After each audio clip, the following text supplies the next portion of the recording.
오늘 말씀의 제목은 족보 있는 인생으로 자라가기. 우리 한국에서는 자기 가문이 명문가임을 자랑할 때 흔히 뼈대 있는 집안이다, 이런 표현을 사용합니다. 근데 뼈대 있는 집안, 이 말의 어원은 우리 한국 역사의 신라 시대까지 거슬러 올라갑니다. 신라 시대 왕족의 혈통을 구분할 때 두 가지 유형이 있었어요. 하나를 성골이란 말은 거룩한 뼈대, 성스러운 뼈대. 또 진골은 진짜 뼈대, 이런 뜻이고요. 양쪽 부모가 다 왕족 출신일 때 성골이라고 했고, 부모 중에 한쪽만 왕족 집안일 경우에는 진골이라고 말했다고 합니다. 근데 이런 전통을 아직도 유지하고 있는 것이 저 북녘 땅의 북한이 아닐까 생각이 됩니다. 왜냐하면 오늘 북한에서는 출신 성분이 좋아야 그 사회에서 출세가 보장되고 있기 때문입니다. 그래서 옛날로 갈수록 중요한 것이 족보입니다. 봉건 사회일수록 인정받는 족보를 지닌 출신이어야 미래를 향한 자신의 꿈을 펼쳐갈 수가 있었던 것입니다. 족보는 옛날 사회생활의 출발점이다, 이렇게 말할 수가 있습니다. 동시에 족보는 그 가문에서 후손을 향한 기대였다고도 할 수가 있습니다. 그래서 어른들은 자신들에게 이런 말을 주문처럼 자식들에게 늘 반복해서 들려줍니다. 너는 말이야, 뼈대 있는 집안이야. 뼈대 있는 집안 출신이야. 족보 있는 인생이란 말이죠. 제가 어렸을 때 저희 할아버지가 항상 저에게 주셨던 말 가운데, 손자인 저에게 너는 진성이시 퇴계 자손 대유학자 이태계 선생의 후손임을 잊지 말아야 해, 늘 저에게 이런 말씀을 했어요. 어쩐지 제가 뼈대 있는 사람처럼 보이지 않습니까? 네, 물론 제 뼈대는 별로 굵지가 않습니다. 오늘 본문이 시작되는 23절부터 본문이 끝나는 38절까지는 예수님의 족보가 기록되고 있습니다. 우리가 사복음서를 읽어보면 이 사복음서 중에서 예수님의 족보가 나오는 것은 마태복음과 누가복음 두 복음서에만 나옵니다. 그런데 마태복음의 족보와 누가복음의 예수님의 족보에는 몇 가지 차이가 있어요. 우선 마태복음에는 아브라함에서부터 시작해서 예수님으로 내려옵니다. 쭉 내려옵니다. 그런데 누가복음, 오늘 읽은 본문에 보시면 예수님에게서 시작해서 올라가요. 올라가 계속. 어디까지 올라가느냐? 누구까지 올라가요? 아담까지 올라가. 그 다음에 아담 다음은 누구예요? 하나님. 거기까지 올라가고 있습니다. 자, 마태복음은 유태인의 조상 아브라함에게서 시작해 유태인이 최고로 존중하는 왕, 즉 다윗 왕을 거쳐서 내려온 왕의 족보다, 이것을 마태복음이 강조하고 있다면 누가복음에서는 아담까지 올라가므로 예수님도 아담의 후손이시다, 그분도 진정한 인간으로 오신 분이다라는 인간의 족보라는 것을 강조하고 있습니다. 마태복음은 철저하게 유대인의 족보를 통해서 예수님이 오신 것을 강조하고 있습니다마는 누가복음은 유태인을 넘어서서 인류의 공통조상인 아담, 그 후손으로 오신 분이므로 그분은 모든 인류의 구세주, 모든 이방인의 구세주라는 것을 강조함에 누가복음의 족보에 의미가 있습니다. 자, 누가복음 본문 23절에 보시면 자, 예수님을 소개하면서 이렇게 소개하죠. 한번 읽어보세요. 시작. 사람들이 아는 대로는 요셉의 아들이니 요셉의 위는 헬리요, 이렇게 되어 있습니다. 사람들이 아는 대로는 예수님도 요셉의 아들이다. 왜 이런 말을 했을까요? 사람이 아는 대로는. 그러니까 법적으로는 요셉의 아들이니까. 그러나 예수님은 사실 엄격하게 말하면 요셉의 혈통을 빌리지 않고 마리아를 통해서 성령으로 잉태되셨잖아요. 그래서 헬리는 누구냐면 마리아의 아버지예요. 마리아의 아버지. 그러니까 마태복음의 족보가 요셉의 혈통, 요셉의 족보를 따르고 있다면 누가복음에서는 마리아의 족보를 따르고 있다는 것이 다른 것입니다. 자, 그렇다면 이런 족보가 시사하는 예수님, 그 예수님을 어느 날 여러분과 제가 만나서 예수님의 제자가 되었어요. 우리도 이 족보에 속한 자예요. 그렇다면 족보 있는 인생, 예수님의 제자들의 인생은 어떤 삶으로 우리가 자라야 할 것을 시사하고 있습니까? 첫째로 그것은 하나님의 자녀로 우리가 자라가야 한다는 것입니다. 하나님의 자녀. 왜요? 자, 누가에서 예수님의 족보에 궁극적으로 어디까지 올라갔다고? 하나님까지 올라갔어요. 자, 이것은 예수님을 따르는 제자인 우리에게도 우리의 삶의 뿌리가 궁극적으로 누구? 하나님이시다. 이걸 보여주고 있는 것이죠. 자, 우리가 바울 사도가 쓴 에베소서 2장 3절 말씀해 보시면 우리 인간을 가리켜, 인간의 정체성을 가리켜서 우리는 본질상 진노의 자녀이다라는 말이 있어요. 본질상 진노를 받을 수밖에 없는 사탄의 자녀다. 이게 우리의 본래의 신분이었다. 우리가 예수님을 알기 전, 예수님을 만나기 전 우리는 악한 영인 사단의 지배 아래에 있었다는 것입니다. 그런 의미에서 요한복음 8장 44절에서 예수님은 또한 너희는 너희 아비 마귀에게서 났으니 이런 말씀을 하셨단 말이죠.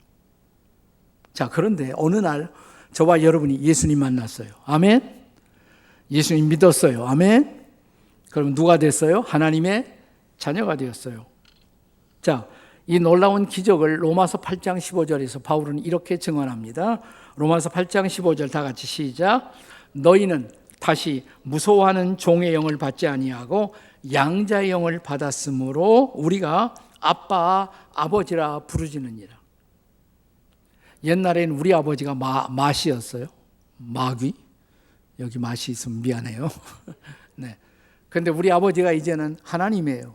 네, 바뀌었어요. 그래서 우리는 하나님의 말하자면 양자가 된 것이에요. 양자. 그래서 양자의 영을 받았다 이렇게 말하는 것입니다. 자, 동일한 사실을 갈라디아서 4장 6절에서 바울은 이렇게 말합니다. 다 같이 시작. 너희가 아들임으로 하나님이 그 아들의 영을 우리 마음 가운데 보내사 아빠, 아버지라 부르게 하셨느니라. 아멘. 하나님의 아들 그리스도의 영이 우리 마음속에 오셨기 때문에 예수님의 아버지인 하나님 아버지를 향해서 우리도 아빠, 아버지 이렇게 부르게 되었다 이 말입니다. 그러니까 하나님과 상관없이 살던 우리가 이제는 하나님이 우리 아버지가 되어 그분을 아버지로 부르는 그분의 자녀 혹은 그분의 양자가 되었다는 것입니다. 이것은 우리 인생 최고의 사건 그리고 최대의 사건이 아닐 수가 없습니다. 그렇다면 우리가 우리의 자녀들에게 물려줄 수 있는 최대의 유산이 있다면 그 유산이 뭘까요? 그것은 우리 자녀들이 어렸을 때부터 그들을 하나님의 자녀로 키워야 한다는 것입니다. 그러기 위해서 우리는 어렸을 때 우리 자녀들이 예수님을 자신의 구주와 주님으로 마음속에 영접할 수 있도록 도와야 합니다. 과거에 시카고에 있는 무디 신학교의 학장이었던 조지 스위팅 박사가 유명한 말을 남겼습니다. 그는 이런 말을 했어요. 하나님에게는 손자가 없다. 따라서 보세요. 하나님에게는 손자가 없다. 이게 의미심장한 말이에요. 무슨 뜻인지 아세요? 자, 부모가 하나님의 자녀이기 때문에 그 자식도 자동적으로 하나님의 자녀가 되느냐? 그렇지 않다 이 말이에요. 하나님에게는 자녀만 있을 뿐이에요. 손자가 없어요. 그러니까 우리 부모가 된 우리들이 개인적으로 예수님을 구주와 주님으로 영접하고 하나님의 자녀가 되었던 것처럼 우리의 자녀들도 개인적으로 예수님을 만나 그 각각 예수님을 구주와 주님으로 영접할 수 있어야 우리의 자녀들도 하나님의 자녀가 된다. 이해가 되십니까 이제? 다 같이 하나님에게는 손자가 없대요. 네. 그러니까 우리 자식들이 하나님의 자녀가 되려면 개인적으로 예수님을 영접할 수 있도록 도와야 한다 이 말입니다. 요한복음 1장 12절의 말씀처럼 우리 다 같이 시작. 영접하는 자 곧 그 이름을 믿는 자들에게는 하나님의 자녀가 되는 권세를 주셨으니. 그렇다면 어렸을 때부터 우리 자녀들에게 예수님이 구주라고, 그분이 인생의 주인이라고 가르쳐야죠. 성경을 가지고 가르쳐야죠. 그래서 자, 디모데후서 3장 15절을 보겠어요. 다 같이 읽겠습니다. 시작. 또 어려서부터 성경을 알았나니 성경은 능히 너로 하여금 그리스도 예수 안에 있는 믿음으로 말미암아 구원에 이르는 지혜가 있게 하느니라. 아멘. 성경이 주는 최대의 지혜, 구원의 지혜예요. 성경 말씀을 통해서 예수님을 구주로, 주님으로 믿고 구원을 받을 수 있도록 우리가 도와야 한다 이 말입니다. 그렇습니다. 모든 크리스찬 부모의 첫째 사명, 으뜸 가는 사명, 우리 자식들을 구원받은 하나님의 자녀로 키워가야 할 줄로 믿습니다. 아멘. 그 다음에 두 번째는 하나님을 예배하는 자로 키워야 합니다. 하나님을 예배하는 자로. 본문에 예수님의 족보의 제일 마지막 구절 38절입니다. 같이 읽습니다. 38절 다 같이 시작. 그 위는 에노스요, 그 위는 셋이요, 그 위는 아담이요, 그 위는 하나님이시니라. 자, 하나님을 제외하면 인류의 조상이 누구라고요? 아담이에요. 그 아담의 자손은 누구예요? 아담의 자손 누구라고 그랬어요? 셋 그랬어요. 셋.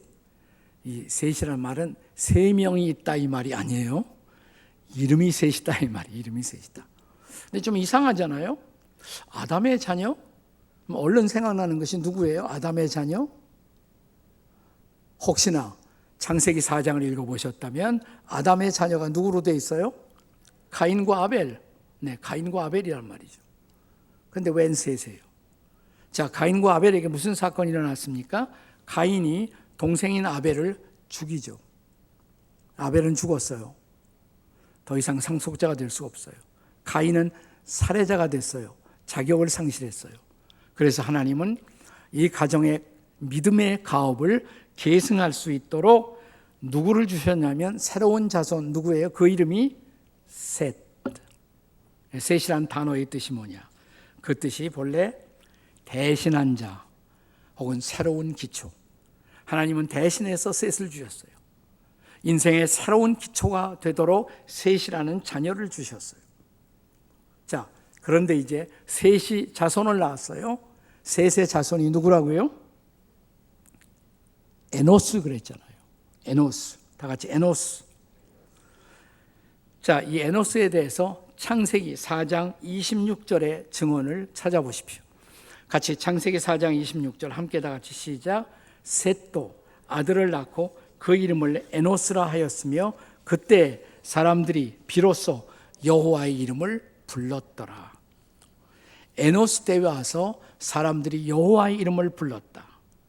구약 학자 가운데 엘렌 로스라는 분이 있어요. 엘렌 로스.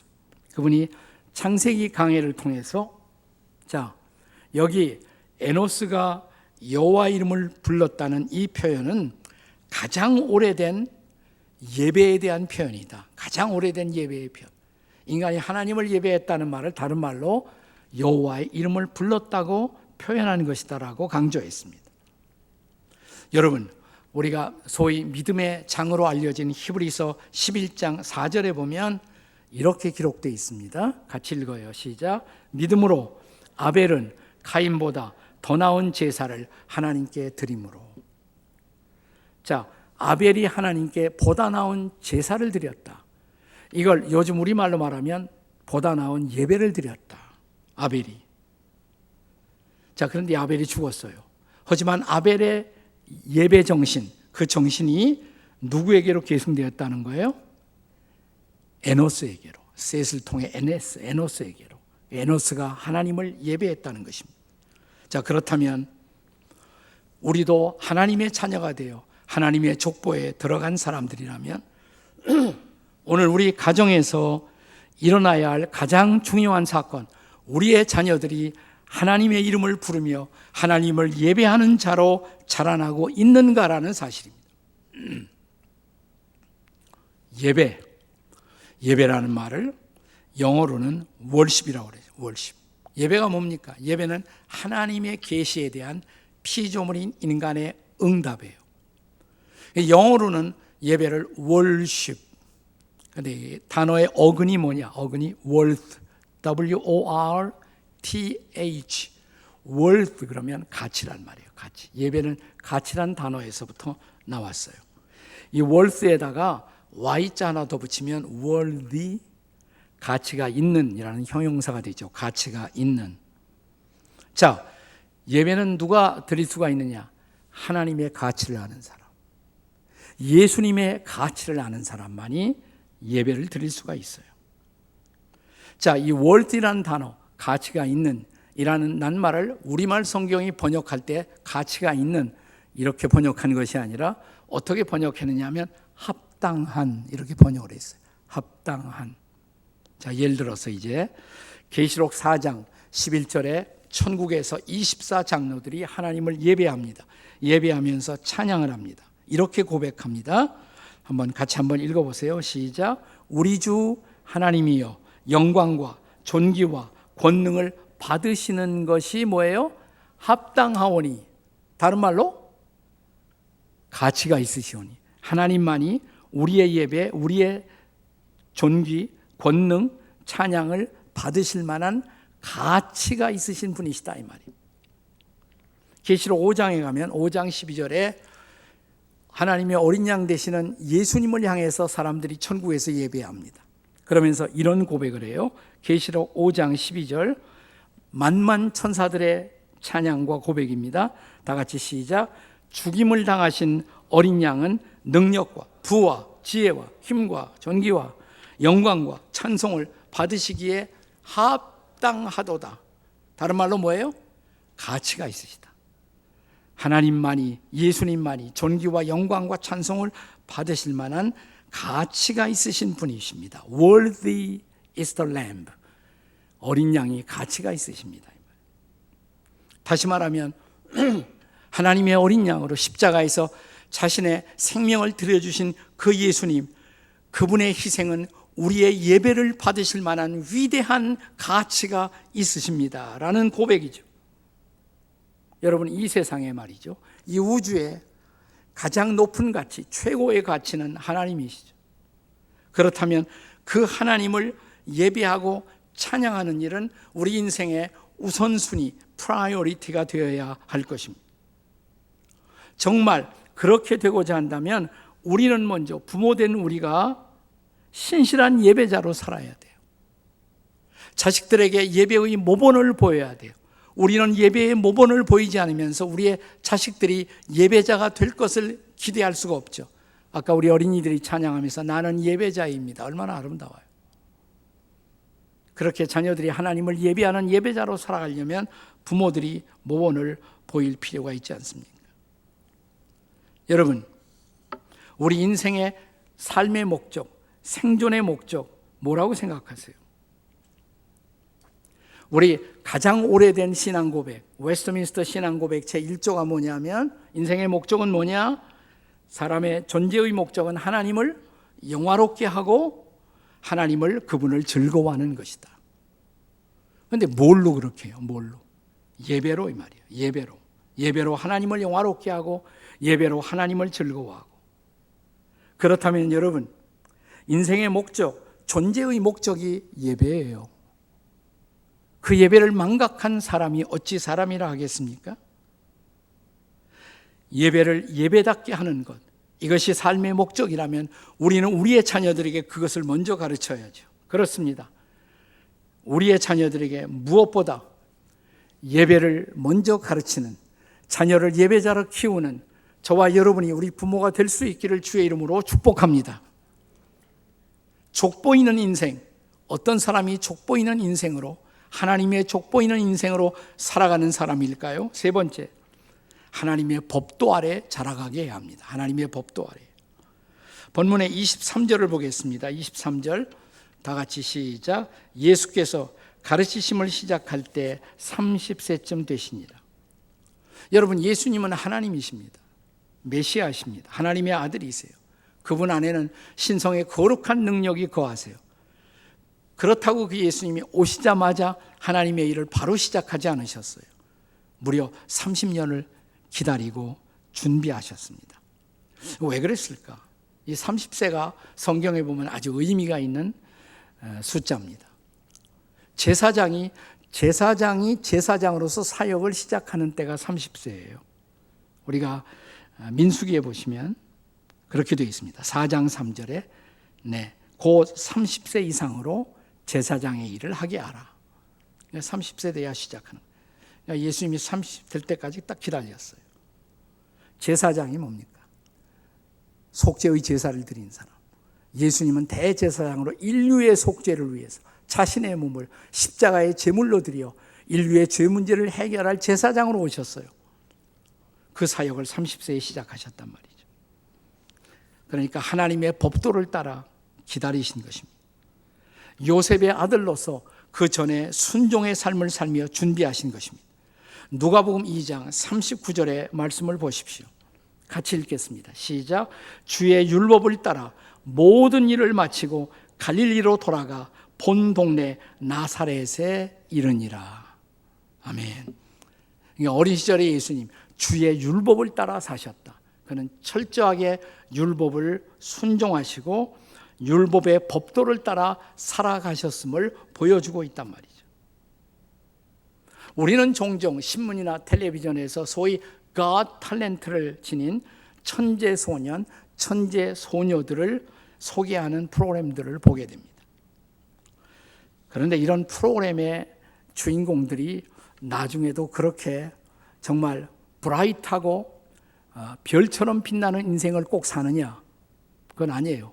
그것만 연구한 사람들이 있어요. 천재 소년의 그 이후의 이야기, 이걸 추적한 사람들이 있어요. 그래서 오늘날의 교육 전문가들은 준비가 안 된 아이들에게 소위 천재 교육을 강요하는 것, 이것은 오히려 과잉 학습 장애를 초래할 수 있다라고 경고합니다. 심지어 잘못되면 자폐 증세, 학습 거부증, 친구들과 어울리지 못하는 사회 부적응 환자를 만들어낼 수 있다고 경고하고 있습니다. 최근에 우리 교육에서는 좀 더 전인 교육이 중요하다. 이 전인 교육 속에는 책 펴고 하는 공부만이 아니고 노는 것도 공부예요. 노는 거. 근데 우리 시대만 해도 몰랐어. 그걸. 노는 게 공부인 걸 몰랐어. 그래서 우리 부모들이 자식들을 교육시키면서 제일 많이 한 잔소리가 뭐예요? 놀지 마 그랬어요. 놀지 마. 이거 잘못 교육시킨 거예요. 우리가 어떻게 교육시켰어요? 뭡니까? 그래 놀아라 이렇게 교육을 시켜야 되는데 놀아라. 실컷 놀아야, 놀 때 놀아야 정서가 활짝 피어나는 것입니다. 인생이 밸런스를 맞추는 것입니다. 그러니까 학습 공부, 책 공부만 공부가 아니고 자연교육, 자연 속에 공부하는 것, 사회교육, 관계교육, 이것이 다 전인적 성장을 가능하게 만들 수가 있는 것이죠. 그렇다면 너무 일찍 서둘러 우리의 자녀들을 천재나 성자로 만들려고 하지 마시고 인간답게 기르세요. 인간답게. 인간 성숙의 발달 과정을 따라가며 그들이 천천히 아름답게 자라가도록, 이것이 바로 성경적 교육의 열쇠라는 것을 믿으시기 바랍니다. 아멘. 그러니까 옆에 사람 쳐다보고 우리도 잘 놉시다 한번 해보세요. 우리도 잘 놉시다. 그래야 자식들이 우리 따라 좀 놀기도 할 거 아니에요. 본문에서 성경은 예수님의 족보를 소개하면서 그 족보의 뿌리가 누구다? 궁극적으로 하나님. 그 다음이 누구였다? 아담. 그러니까 첫사람 아담, 인생의 뿌리. 그러니까 모든 교육의 목표는 우리 자녀를 건강한 아담, 건강한 하와가 되게 하는 것이 목표가 돼야 돼요. 유대인들은 그래서 교육의 목표가 뭐냐? 건강한 아담, 건강한 하와를 길러내는 거예요. 그분들의 성경 해석 가운데 아주 흥미로운 해석이 있습니다. 에덴 동산에 먹을 수 있는 나무, 먹지 못할 나무가 있었잖아요. 생명나무와 선악을 알게 하는 나무가 있었는데 이건 뭘 가르치느냐? 이건 율법이다, 토라다. 유대인들은 그렇게 해석을 해요. 그래서 하나님이 우리에게 아담과 하와를, 자녀들을 선물로 주시면서 동시에 자녀들을 기를 수 있는 토라, 율법을 선물로 주셨다. 거기서 해야 할 일과 하지 말아야 할 일을 배우면서 자라갈 수 있도록 토라를 주신 것이다. 이렇게 해석을 해요. 유대인 아이들은 자라가면서 중요한 때가 옵니다. 성장기에 가장 중요한 때가 언제냐? 성인식이에요. 성인식. 13살, 만 13살. 남자아이들. 여자아이들은 12살에 합니다. 여자가 조금 조숙하잖아요. 그죠? 여자아이들은 12살, 남자아이들은 13살. 이걸 그래서 미츠바 바르라고 그래요. 미츠바 바르. 네. 바르는 아들이란 말이에요. 바트 그러면 딸이란 말이에요. 그러니까 아들을 위한 성인식, 딸을 위한 성인. 미츠바 바르 혹은 바르 미츠바, 바트 미츠바. 한번 해보세요. 바르 미츠바. 네. 이게 제일 중요한, 성장 과정이 중요한 시기예요. 성인식에 뭘 하느냐? 성인식에 율법 갖다 놓고 토라를 읽어요. 이 토라를 읽는 거예요. 그게 성인식에서 중요한 거예요. 저 가운데 있는 게 토라예요. 토라. 근데 유태인들의 가장 중요한 소원은 뭐냐면 성인식을 이스라엘 가서 거기 옛날 예루살렘 성전이 있던 통곡의 벽 그 앞에 가서 성인식 하는 것이 최고의 소원이에요. 저는 이스라엘 여러 번 갔잖아요. 20번 이상 갔는데 이 통곡의 광장 거기에 딱 오게 되면 성인식 하던 광경을 여러 번 제가 봤어요. 거기서 여러 번. 가운데 있는 것이 토라예요. 율법을 읽어요. 성경 말씀을 읽는 것이죠. 그리고 너는 이 말씀을 따라 오늘부터 율법의 아들이 된다. 율법의 딸이 된다. 이걸 선포해요. 그리고 가죽 상자에 있는 연결된 끈을 이렇게 옷으로 입혀주고 성인됨을 선포합니다. 뿐만 아니라 중요한 것은 성인식에서 돈을 준다는 사실이에요. 축의금을. 축하객으로 온 100명, 200명, 300명이 다 줘요, 선물을. 제가 옛날 미국에 있을 때 그때 유대인들에게 들은 얘기하면 그때만 해도 자, 성인식에 보통 아이들이 평균 받는 축의금이 얼마냐? 3만 불 내지 5만 불. 안 적어요? 네. 상당하죠, 아이들에게. 상당해요. 부자들은 뭐 더 이상 굉장히 많이 가요. 근데 그 축의금을 주면 철저히 그 돈은 자기 돈이에요. 그날부터 자기가 관리해야 돼. 저축하고. 근데 그가 결혼하기 전까지는 그 준 돈을 쓸 때 부모하고 디스커스를 해요. 토론을 해요. 어떻게 쓸 것인가를. 돈을 저축하고 관리하는 훈련을 시키는 거예요. 어렸을 때부터 이렇게. 네. 그리고 결혼을 하면 그거 가지고 비즈니스를 시작해. 창업을 시작해. 자, 이렇게 훈련된 유대인들이 자, 어느 정도 주어진 그 돈을 갖고 모아놓은 돈을 가지고 자, 인생을 출발한다. 유대인들이 세계적으로 영향을 미치는 유대인이 된 것이 우연이 아닌 거예요. 그것이 바로 이런 교육 때문에 가능한 것이에요. 율법의 지혜를 따라 자녀들을 교육시킨 것입니다. 자, 우리가 유태인처럼 그대로 할 필요가 없지만 우리도 하나님의 법도를 따라 자녀를 키운다. 얼마나 중요한 명제예요. 오늘 여러분과 저의 자녀들이 하나님의 말씀에 법도를 따라 이렇게 자라나는 자녀가 되는 놀라운 은혜가 그 축복이 임할 수 있기를 주의 이름으로 축복합니다. 아멘.